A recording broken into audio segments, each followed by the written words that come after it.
CYC, Christian Youth Channel.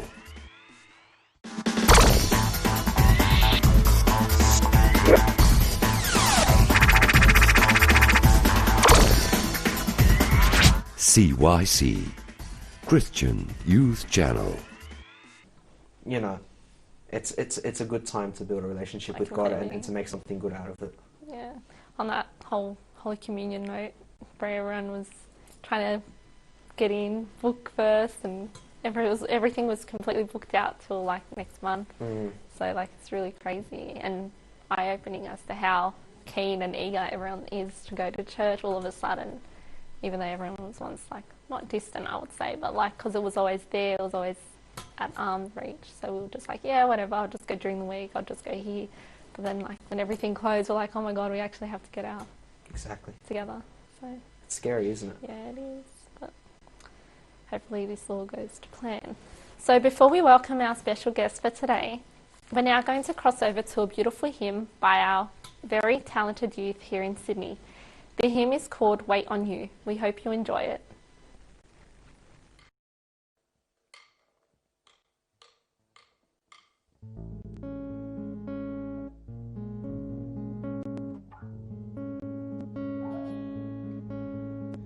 As I wait, your consuming fire burns with love over my sins. As you light up within me, I still look outside for thee. I have searched in every corner except those inside my heart. Oh, let me not fear to be alone with thee. I wait on the Lord to make glad my heart. I wait for your gifts, oh Holy One. I say, wait on the Lord. You have brought me out of comfort to cross high mountains and seas. Got to leave all my needs behind and proceed to the land you promised me. I won't stir up nor awaken love until it pleases thee. As you wait with me, I'll trust and be still, but you now when you are here. I'll wait on the Lord to make glad my heart.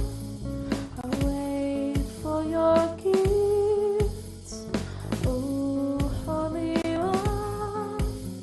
I'll wait on the Lord to make glad my heart. I'll wait for your gifts, oh Holy One. I say, wait on the Lord. I say, wait on the Lord. Wait.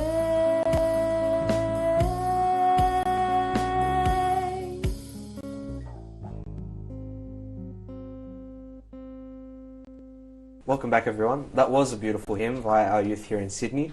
Today we have Abuna David. We're blessed with Abuna David yet again.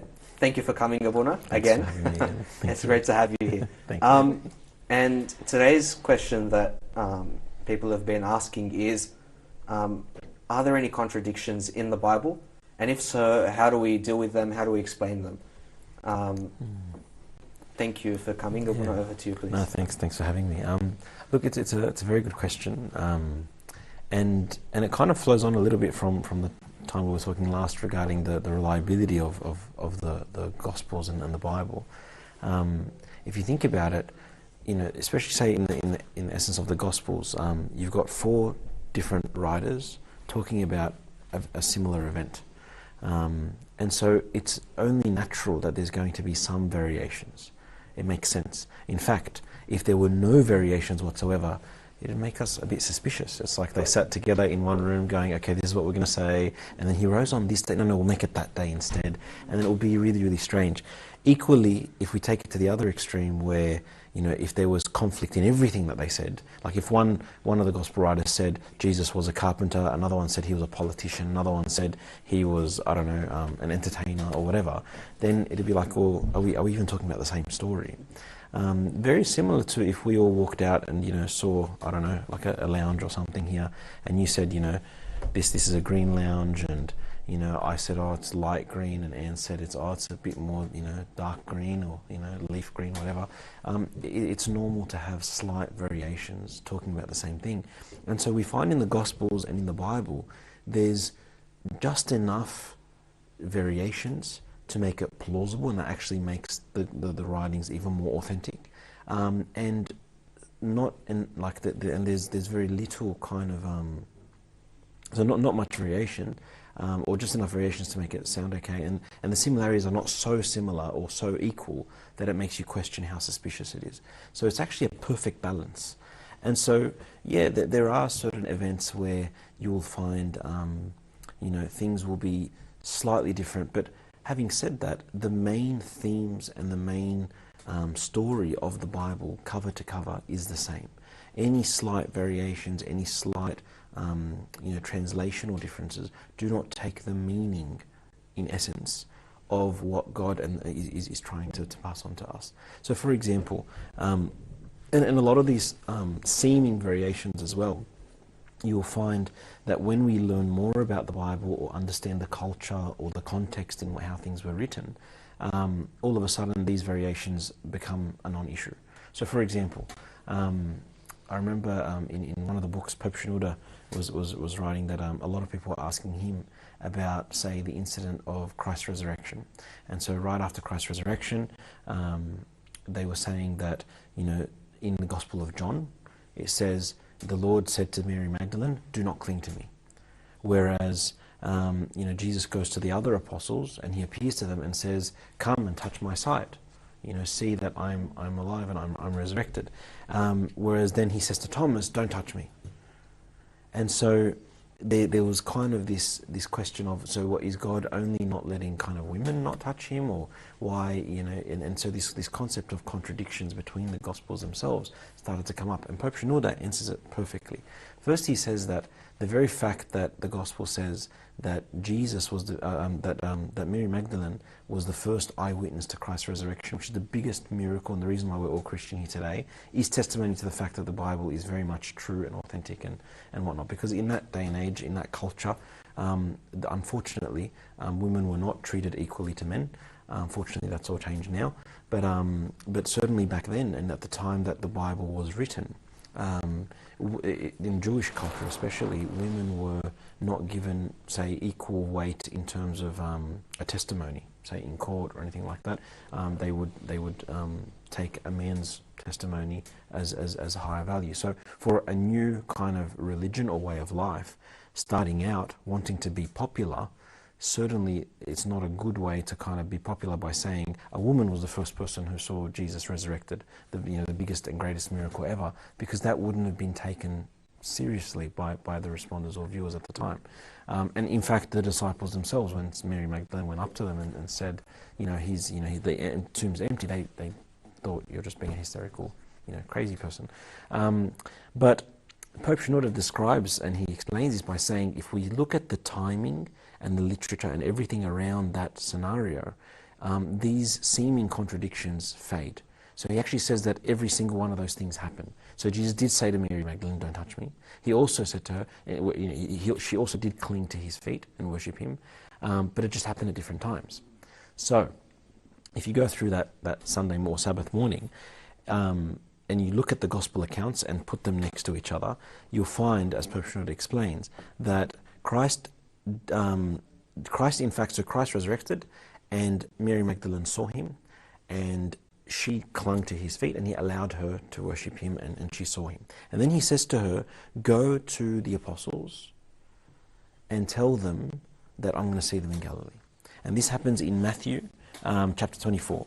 Then Mary Magdalene and the other Marys, they after they left the tomb, Mary Magdalene then goes off to the disciples, and in pursuit of going there, it's said that she would have heard the murmurings about the fact that the stone's been rolled away, the tomb's empty, there's nobody there. So there's already kind of gossiping and things going on, and so the lies of the Pharisees about that people stole the body or whatever start to create some doubt in her mind. And in fact, the Pope Synod explains that in the same way that Saint Peter denies Christ 3 times, Mary Magdalene on that day denies Christ 3 times. And so they all happen in the same chapter, John chapter 20. So when she comes back to the disciples, she says to them in John chapter 20, verse 2, she says, I'll get it out. She says, then she ran and came to Simon Peter and to the other disciples, whom Jesus loved, and said to them, they have taken away the Lord out of the tomb, and we do not know where they've laid him. That's the first doubt or first denial. Meanwhile, she had just seen him and saw him and worshipped him. Then they all go back to the tomb to kind of see where's the body. Peter and John go. John outruns Peter. They go in, they find the tomb's empty, and they go back. And they go off and they believe that the tomb's empty, where's the body? But Mary Magdalene lingers around. And then it says that in verse 13, it says, then the 2 angels said to her, woman, why are you weeping? And she said, because they have taken away my Lord, and I do not know where they've laid him. Doubt number 2. And then it says now she stayed around, and then she saw Jesus standing there, not knowing that it was Jesus. And in verse 15 he says to her, woman, she thought he was a gardener, and he says to her, woman, why are you weeping? Whom are you seeking? She, supposing him to be the gardener, says to him, sir, if you have taken and carried away the body, let me know or tell me where you've laid him, and I will take him. That's the third denial. And at that point, because she's denied seeing Christ after seeing him 3 times, he says to her, Mary, and she says, Rabboni, so she, like teacher, and she realizes that it's the Christ. She comes to try to worship him again and cling to him, and he says to her, do not cling to me, for in your mind, he says, don't cling to me because I'm not yet resurrected or ascended to my Father. But really a better interpretation or translation in that context is Christ is saying to Mary Magdalene, in your mind I'm still not the Messiah. In your mind I'm still not resurrected. Because even though you saw me and you touched me and whatnot, you were still influenced by everything around you to the point where now you cannot touch me now. I need to ascend in your eyes, in your mind. I need to be the Messiah for that to happen. It's kind of like a way that the Lord is kind of gently teaching her that, hold strong to your faith. Don't doubt. And if you do, that's okay, because then he reinstates her afterwards as well. And that's fine too. So really, can we call that a contradiction? It's not a contradiction in the Bible. What it is maybe a lack of our knowledge, a lack of our depth and insight into the text. And this is the beauty of the Bible. The beauty of the Bible and the beauty of orthodoxy especially is that we've got 2,000 years of richness, of treasures, of early church fathers, you've got so many pillars of faith, Athanasius, we've got Origen, we've got Clement of Alexandria, we've got the Cappadocian fathers, we've got John Chrysostom, we've got Isaac the Syrian, so many people who have also been inspired in their writings to open this veil so that we can see and understand how the Lord would like us to interpret his words and to feed off them and to really see how sweet and beautiful the word of the Lord is. So I think anytime we have any doubts, anytime we have any seeming contradictions, the first advice is get the right resources, ask the right people, your servants, your confession fathers, study in the theological college. There's beautiful courses in St. Cyril's Theological College that we have here in Sydney, which can be done either remotely, in person, online, anywhere in the world really, where it talks about biblical studies, New Testament, Old Testament literature, Pauline literature, all sorts of things that will really reveal to us with more knowledge, better insight, so that we don't kind of get swayed by these seeming superficial kind of contradictions, which on deeper levels you realize it actually allows you to get much closer to God and that depth of the Bible. Thank Cool. you. Thank you so much, Abuna. Perfect. That's a pleasure.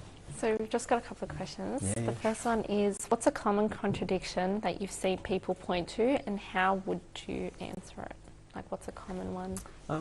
Look, I think in terms of common contradictions, again, a lot of them, it depends what the contradiction kind of is, or what the claim of the contradiction is. If it's something like, this word, meant, like there's, for example, so certain words that when they're translated can come across as very different in their meaning. But you got to ask yourself, first of all, nowhere do we ever say that the Bible is word for word, manuscript, perfect, as the very first original writing. That's not, we're human at the end of the day. Yes, we're inspired by God, but there's always going to be some variances, and those variances give greater authenticity to the Bible. As I was saying earlier, if it's everything perfect, kind of four Gospels exactly the same, it takes away from the validity. So we want there to be that slight variance, but those variances do not change the ultimate belief, the ultimate Orthodox and Christian faith that Jesus is God, Jesus is the Son of God, the Trinitarian faith, and all these things. It doesn't change my salvation. Does the fact that this word can be interpreted as either here or there, is that going to change my salvation? Is it going to change my relationship with God? The answer is no, it shouldn't. And if it does, well then, if you start discrediting the Bible over contradictions about words like that, and that's what you claim as contradictions, well then, we need to start really looking into all other historical texts. So if we're going to say the Bible is going to be nullified because there's some variations in it, well then there's much more variations in many other books. And then that will discredit things like all the philosophers in the past, any historical text, all these ancient texts of time would completely go. Like Caesar wouldn't exist then, and Ptolemy wouldn't exist, and Aristotle's writings gone, Plato gone. The variations or contradictions in those manuscripts are significantly greater than, if you look into it, what the biblical ones are. So I wouldn't say, I guess it depends on a case by case, and what certain contradictions are being referred to. But the word contradiction is a bit strong, because not necessarily everything that's claimed to be a contradiction is one. Like, for example, some people, did you know, for example, that the story of creation is spoken about more than once in the first 5 books of the Bible? In Genesis, the account is actually more than once. The 10 Commandments is spoken of more than once. When you look at other things, like, say, the story of Christmas, do we know how many kings or how many wise men or magi visited the Lord in the manger? People say 3, and the truth is there's 3 presents, 3 gifts, but the Bible doesn't actually mention how many people were there. How Saint Mary and Joseph moved from Egypt to Jerusalem. Do we know how that happened? We say, riding on a donkey, but then we get confused with Palm Sunday, and it's not. It's actually the animal is not mentioned. So little things like that, you find that, and I guess it's not our fault. It's the sense that many times throughout Sunday schooling and things like that, we get taught things that just kind of are hearsay, so to speak, and we just take it for granted. We get desensitized. But it's really, really beautiful to get our Bible and to really spend time with the Bible, really spend time reading it, really spend time, searching things about it, Orthodox study Bibles, looking up, contemplations or homilies from our early church fathers. We've got a lot of treasures that will really help overcome any of these misunderstandings. The greater understanding we have of the Bible, the less these issues become, because they become explained quite easily. But you just need to have the right knowledge. Some people come out there and go, Jesus never said he's God. But it's like, guys, man, he said to people, before Abraham was, I am. That is, like, if you understand what those words are, then he's referring to the Old Testament, where he said to Moses at the burning bush, when Moses asked him, who should I say is telling me to come and get these people out of Egypt? And the Lord said to him, tell them, I am is sending you. So those same words were then used in the New Testament, which dictate and show that the Lord himself is saying that he is the Christ. When when the Pharisees are saying to him, when they're scourging him and when they're spitting his face in his trial, And he got slapped, and he said, "Why do you hurt me? What have I done?" And he said, "Because you've said that are you the Christ, Son of God?" He stayed quiet. If you came up to me, Abraham, and said, "Abuna, are you God, the Son of God?" I'd say, "No, what are you doing? You're so stupid," because I'm not. But if I stayed quiet, either I didn't hear you, or I might believe that I'm God. So Jesus, when he was spoken to in that way, he stayed quiet, because he was saying, essentially, I am agreeing to what you're saying. So whereas other people from other denominations or other religions will say, "Oh, the Bible was manipulated and screwed, and Jesus didn't actually say that he was Christ," or whatever. But this is a misrepresentation, a skewed representation of their interpretation of the Bible. But that's not a contradiction, so to speak. And just another question before we finish, Abuna, is I also have a couple of verses here to ask with the question.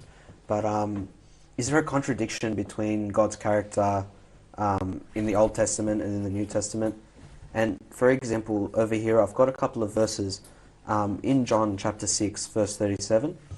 It says, Jesus said that he would not cast away anyone who came to him.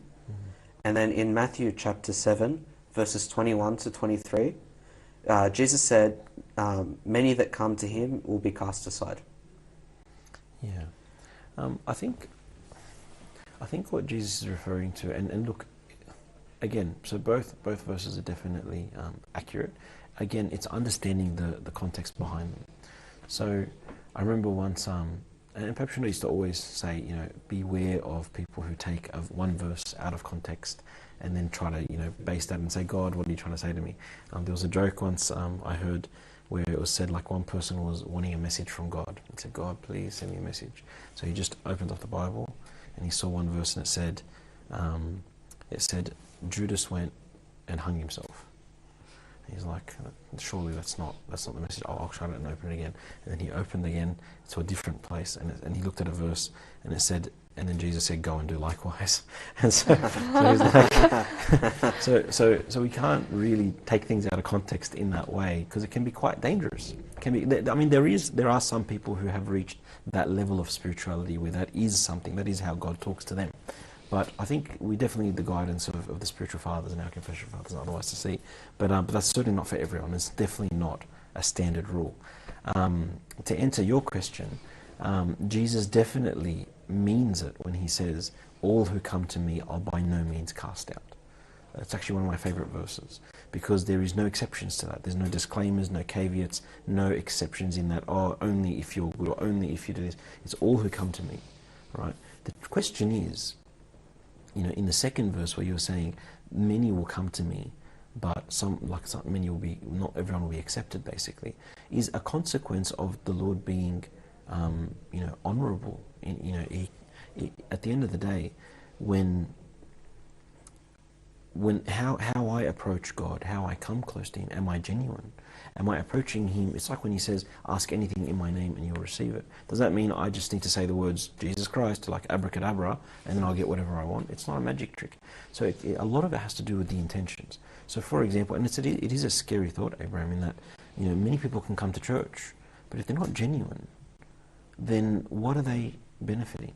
Many of us will attend a liturgy, but do you think everyone in that liturgy is benefiting in exactly the same way? Many people watched Jesus Christ, 2,000 years ago, crucified on the hill of Golgotha. Did every single one of them believe? No. Even though the earth quaked, even though the sun the clouds got dark and the sky went dark and whatnot, and it started to rain and thunder and whatever, the centurion said, "Truly this is the Son of God." Whereas other people kept saying if he was God, he would have been able to use his power to bring for his son. He runs to him, approaches him, hugs him, gives him presents. He gives him a ring, gives him a jacket, cuts up the fattened calf, chucks a party. So this is how the Lord responds to us when we want to come back to him. That's a promise. And this is a promise from the Lord himself. And so we too should expect that level of treatment from the Lord. If we come to him in genuine, like offering the Lord a true and honest repentance. If we offer God a true and honest repentance, his promise is he will never cast us out. Doesn't matter what our mistakes were, doesn't matter what things we've done, no problem too great, no sin too big for the mighty hand of the Lord. no problem too great for him to be able to fix. So any sin we've ever done, it's not going to stop us from being accepted by the Lord. And so, yes, all who come to God will by no means cast out. However, we need to keep a reminder in ourselves that, am I being genuine? Is what I'm doing, am I coming to church because I want to meet Christ? Or am I just doing because mum and dad told me to, or Abuna's going to get me in trouble if I don't, or this is what I've grown up to do. So, or I'm just going to socialise and that's it. Nothing wrong with socialising, but that can't be my only goal when I go to church. I need to be spending time in the house of God. Am I praying in reverence? Am I living a true and honest life with Christ? And if I'm doing that, great. But the reality is, not everyone will. Not everyone at church is going to be genuine. And so the Lord is giving us like a little reminder out of love. It's the same reason why he writes Revelations for us. Not to scare us about hell and Hades and all this stuff, but in fact, because he loves us, he's warning us. There are going to be consequences if we don't do this. Like a teacher saying to his students, study lest you fail. If you don't study, you will fail. There's an exam coming. I love you. I want you to pass. So prepare yourself. And so the Lord is saying to us now, not everyone who comes and sits at church and whatever is going to be accepted, because some are going to be genuine and some are not going to be genuine. So make sure you're always self-testing, repenting, going through the motions to try to make sure that your heart is constantly being purified. And if it's not pure, work on it while you still have time, while you're still alive on earth. Does that answer that question? Yeah,